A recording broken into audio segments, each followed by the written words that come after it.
How will we deliver happiness? A very tough question and a tough challenge in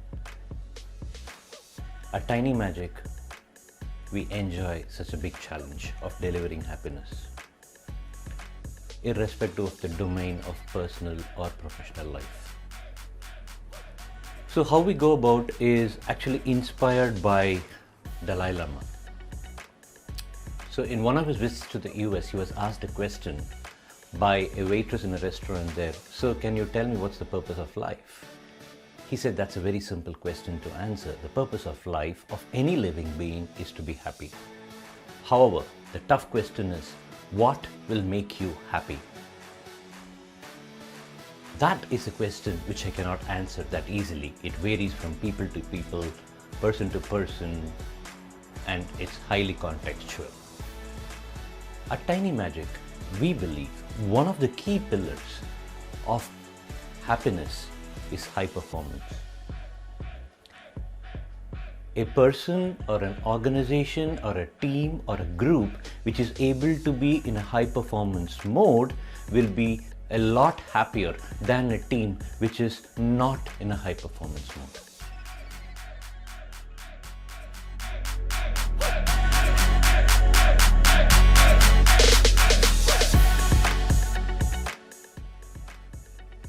What is high performance?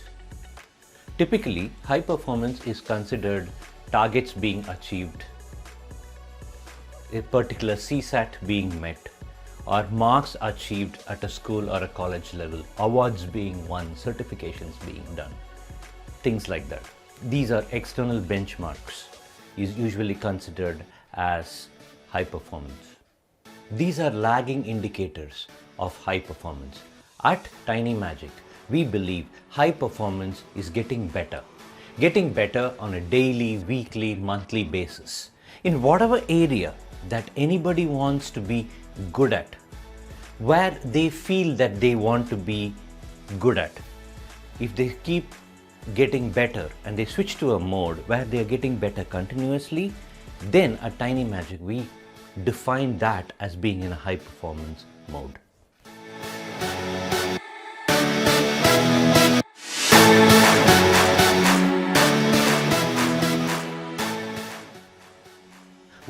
Why do we recommend getting better mode as a kind of indication of high performance? The reason we say getting better mode is the indicator of high performance derives from our basic premise that happiness needs to happen along the journey as well and not just at the end. In a conventional approach to high performance, there is a benchmark that is set and we try to achieve the benchmark and say till we go and hit the benchmark, we are going to go all out. And the celebration or the happiness is actually postponed till the goal is met. Now you have an option or you have a choice to celebrate before or after that, but practically it's very hard to celebrate before the goal is reached. Which means the process of celebration doesn't happen till the goal is reached. Now, if the goal is reached, great, you get a chance to celebrate and be happy. But if the goal is not happy, the entire journey has been stressful and sad, and also because your result failed, you still lose an opportunity to be celebrate or be happy. In the getting better mode, there are no goals. There are just milestones to be achieved. Milestones which point you in a certain direction, which is defined by the intention of the individual or the group or the organization that they are working with. Now, the beautiful thing about milestones is at the end of every milestone, you can celebrate, you can enjoy, and it is achievable. And a milestone, by definition, is not something which is very long, which is short. You could have a daily milestone, weekly milestone, monthly milestone. Hence, it never ends. Since there's no goal, as you reach a milestone, the next milestone arises. So it's one milestone after another, after another, after another. So when does it end? It never ends. For us, a high performance journey is a journey which never ends. It's just got milestone after milestone after milestone, but without the wariness of continuously going on a journey, because each milestone creates a sense of happiness. The milestones are created not out of thin air, but out of a synthesis of the intentions, which is represented by what we call as the magic word for an individual and for a group.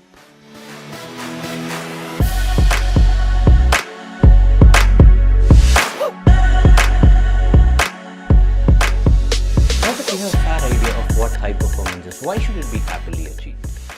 Why is that a constraint in our framework, in our solution, in our approach?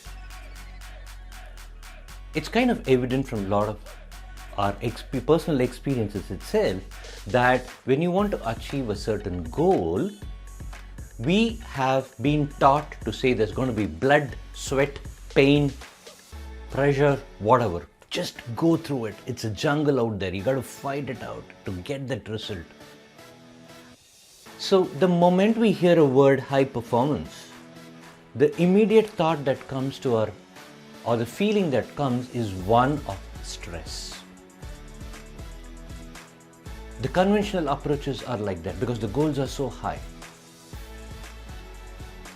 Very rarely when we say we have a big target to meet or we got to really perform well, there's a lot of fear and anxiety that gets built up. It's the fight or fight response which is triggered inside the brain. Ironically, this stress that is produced by the brain works against us. That the amygdala gets activated when a high value target is actually presented in front of us, or a complex task. Because your basic identity is under threat. So if you don't achieve a target, you would lose your identity as an exceptional leader, as a great problem solver, as a great team player, whatever it is. That identity is under threat, because if you miss the target, you lose that. Amygdala kicks in.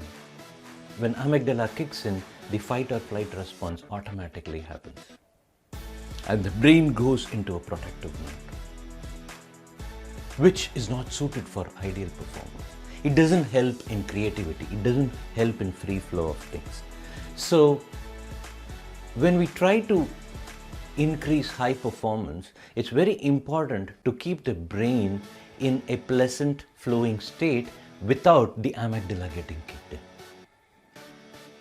That is what we take it up as a challenge and have solutions in Tiny Magic. High performance happily achieved is an operating system. Just like you have Android, iOS, Windows, Linux, an operating system gives a basic structure on which apps can be built. Each and every behavior that we want to have, consider them as individual apps, which can be installed on the HipoHa operating system. We use a combination of technology, process, and people to make sure that the operating system works. At the core of the HipoHa operating system lies concepts from domains of neuroscience, behavioral psychology, lean methodologies, chapters from change management and innovation. What HipoHa is a synthesis of all these domain areas. It would be kind of very premature to assume that process change alone can get high performance, because at the end of the day, as Peter Singh says, we have to treat systems where people are involved as systems with dynamic complexity and not static complexity. Processes works for static complexity systems, but the moment a human comes in, it becomes a dynamic complexity system. HipoHa focuses a lot on that aspect of what Peter Singh says in the fifth discipline, which is dealing with the human emotions. Very important for a performance to happen. Along with that, you need process and technology to aid you along the path. Have fun installing the HipoHa operating system. Be happy in performing better without the blood, sweat and pain.